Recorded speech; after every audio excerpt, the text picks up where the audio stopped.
Claude François, l'une des plus brillantes étoiles de France, surnommée Clo-Clo. Cette légende a fait danser des millions de personnes dans les années 1960 et 1970. Les femmes s'évanouissaient à ses concerts et il a acquis une renommée mondiale avec sa chanson Comme d'habitude. Cette chanson a ensuite été réinterprétée par Frank Sinatra sous le titre My Way. Et c'est devenu l'un des morceaux les plus iconiques de l'histoire de la musique. Claude n'était pas seulement chanteur, c'était un phénomène. Né le 11 mars 1978, la vie brillante de Claude François s'est terminée de manière soudaine et tragique. Il n'avait que 39 ans. Dans la salle de bain de son appartement parisien, il est mort d'une électrocution. La France était sous le choc. Des millions de fans étaient en deuil. Et deux petits garçons, Claude Junior et Marc, ont perdu leur père. Claude Junior n'avait que 10 ans, Marc seulement 9. Leur père était une star mondialement connue, mais ils n'avaient pas vraiment eu le temps de le connaître. Alors, qu'est-il arrivé aux deux fils de Clo-Clo? Comment ont-ils porté l'héritage de leur père? Et comment leur vie s'est-elle façonnée après cette nuit tragique? L'histoire va vous surprendre. Marc François, né en 1969, Marc était le deuxième et le plus jeune fils de Claude François. Sa mère, Jeannette Woolacott, une danseuse et mannequin britannique, était la première relation sérieuse de Claude. Marc et son frère aîné Claude Junior ont grandi ensemble, mais leur enfance n'avait rien d'ordinaire. Leur père était constamment en tournée. Concerts, enregistrements, émissions de télévision, l'agenda de Claude François était toujours plein. Marc voyait son père plus souvent à la télévision qu'à la maison, mais Claude avait aimé ses enfants. Entre les tournées, ils essayaient de passer du temps avec eux. Marc et Claude avaient sanctifié ce temps limité avec leur père. Claude les amenait au studio, leur faisait écouter sa musique, les promenait dans les coulisses. Pour le petit Marc, son père était bien plus qu'une superstar. C'était un héros. La relation entre la mère Janet et le père Claude était emblématique. Ils se sont mis ensemble à la fin des années 1960, ont eu 2 enfants, mais ne se sont jamais mariés. La relation s'est terminée au début des années 1970. Janet est retournée à Londres avec les enfants. Claude est resté à Paris. Marc et Claude Junior voyaient leur père encore moins maintenant. Après la séparation, Claude prenait l'avion pour Londres pour voir ses enfants, où il venait à Paris. Mais il n'y avait jamais assez de temps. La carrière de Claude était à son apogée. Concerts, albums, films, tout allait vite. Marc ressentait l'absence de son père, mais il comprenait.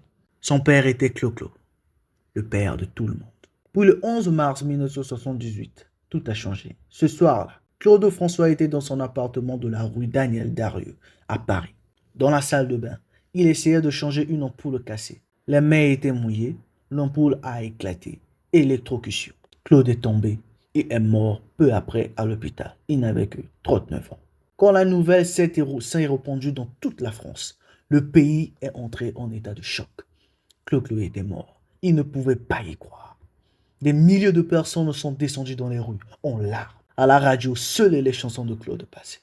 À Londres, Marc, 9 ans, et Claude Junior, 10 ans, l'ont appris à la télévision. Leur père était mort. Les petits garçons se sont effondrés. Marc n'a jamais oublié ce moment. Des années plus tard, dans une interview, il a dit « Ce jour-là, ma vie s'est divisée en deux, avant et après. » Les funérailles de Claude ont eu lieu à Paris, à l'église Daniel Darieux. Des milliers de personnes se sont rassemblées. Les rues étaient bondées. Marc et Claude Junior ont marché derrière le cercueil avec leur mère. 2 petits garçons, vêtus de noir, ont larmes. Le cœur de la France s'est brisé pour eux. Après les funérailles, la vie a continué. Mais pour Marc, rien n'a plus été comme avant. Il a grandi à Londres avec sa mère, apprenant à vivre avec l'absence de son père. Son frère Claude Junior s'est accroché à la musique de leur père, mais Marc est resté plus silencieux. Marc, contrairement à son frère, a choisi une vie loin des médias. Il n'est pas devenu musicien, il n'est pas monté sur scène. Il est entré dans le monde des affaires. Les détails sont rares, mais on sait que Marc préserve l'héritage de son père de manière plus discrète, plus privée. Marc s'est marié, a eu des enfants. Le petit-fils de son père, descendant de Clo-Clo. Mais Marc n'a jamais oublié son père. Chaque 11 mars, à l'anniversaire de la mort de son père, il visite sa tombe avec Claude Junior. Aujourd'hui, à 55 ans, Marc-François vit toujours à Londres, silencieux, humble, discret. Contrairement à son frère, il ne parle pas aux médias, ne passe pas à la télévision, mais son cœur est toujours avec son père. Mon père était mon héros, dit-il. Il me manque tous les jours. Claude François Junior, né en 1968, Claude François Junior était le premier fils à porter le nom de son père. Ce n'était pas seulement un nom, c'était une responsabilité, un héritage. Le petit Claude portait les attentes de son père sur ses épaules, mais il ne le savait pas encore. Quand il était enfant, Claude Junior n'a pas passé beaucoup de temps avec son père. Claude était constamment sur la route, constamment sur scène. Mais chaque fois qu'il était à la maison, il vivait des moments spéciaux avec son fils. Il lui apprenait à jouer de la guitare, l'amenait au studio, le faisait asseoir devant le microphone. Un jour, toi aussi, tu seras une grande star, disait son père. Quand son père est mort en 1978, Claude Junior n'avait que 10 ans. Il n'a pas vraiment compris l'ampleur de la tragédie. Pourquoi papa n'est-il pas rentré? A-t-il demandé. Pourquoi je ne le reverrai plus jamais? Au funérailles, le petit Claude Junior se tenait devant le cercueil. Autour de lui, des milliers de personnes, tout le monde pleurait. Mais les yeux de Claude Junior étaient vides. Il était en état de choc. Il avait perdu son père. Les années ont passé. Claude Junior a grandi à Londres avec sa mère, mais son cœur était toujours à Paris, dans la musique de son père. Pendant son adolescence, il a écouté la collection de disques de son père, passé les cassettes encore et encore. Comme d'habitude, Alexandra, le téléphone pleure. Dans chaque chanson, il ressentait son père. Dans la vingtaine, Claude Junior a pris une décision. Il deviendrait musicien. Il suivrait les traces de son père. Mais ce n'était pas facile.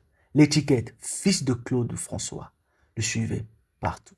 Les gens le comparaient à son père. A-t-il la voix de son père? Peut-il être aussi bon que Claude? Claude Junior a sorti son premier album au milieu des années 1990. Il a chanté des chansons dans le style de son père. Les médias ont prêté attention, mais le public n'a pas totalement adhéré. Tu n'es pas Claude, ont-ils dit. Claude Junior a été déçu, mais il n'a pas abandonné. Au fil des ans, Claude Junior a commencé à réinterpréter les chansons de son père. Il a donné des concerts hommages. Il a organisé une tournée appelée Claude Remembered. Sur scène, il portait les costumes de son père, imitait ses mouvements. Certains ont vu cela comme un hommage. D'autres ont critiqué en disant qu'il faisait vivre le fantôme de son père. Mais pour Claude Junior, ce n'était pas seulement un travail. C'était une thérapie, un moyen de créer un lien. Quand je monte sur scène, je sens mon père, a-t-il dit dans une interview. C'est comme s'il vivait en moi. Claude Junior s'est également battu pour préserver l'héritage de son père. Il a ouvert la maison de Claude comme musée. Il a publié des enregistrements des archives. Il a parlé dans des documentaires, écrit des livres. Mon père n'était pas seulement chanteur. C'était un révolutionnaire, a-t-il dit. Il était le pionnier de la musique pop moderne. Dans sa vie privée, Claude Junior s'est marié et a eu des enfants. Le petit-fils de Claude. Il a chanté les chansons de son père à ses petits-enfants. Il leur a raconté les histoires de leur grand-père. Votre grand-père était une légende, a-t-il dit, et il le restera toujours. Mais la vie de Claude Junior s'est toujours déroulée dans l'ombre de son père. Il n'a jamais vraiment trouvé sa propre identité. Chacun de ses succès a été mentionné comme le fils de Claude. Cela l'a attristé, mais il a accepté. Je suis l'héritier de mon père, a-t-il dit. C'est un honneur et en même temps un fardeau. Aujourd'hui, à 56 ans, Claude François Junior fait toujours de la musique. Il donne des concerts, chante les chansons de son père. En France et en Belgique, ils sont toujours aimés. Quand les gens l'écoutent, ils se souviennent de Claude. En 2018, pour le 40e anniversaire de la mort de son père, Claude Junior a organisé un grand concert hommage. Sur scène, il a chanté, comme d'habitude, les larmes aux yeux. Les salles ont applaudi debout. Si mon père était là, il serait fier, a dit Claude Junior. J'espère qu'il me regarde là. L'héritage de Claude François n'est pas seulement sa musique. ce sont aussi ses deux fils. Marc a choisi le silence et a gardé son père dans son cœur. Claude Junior, quant à lui, a continué à faire vivre la voix de son père, le rappelant à chaque chanson. Tous deux n'ont pas pu voir leur père que pendant quelques années. Tous deux l'ont perdu de manière tragique, mais aucun des deux ne l'a jamais oublié. Clo-Clo est mort, mais son esprit vit dans ses fils. Et chaque fois que, comme d'habitude, joue, la France se souvient de lui.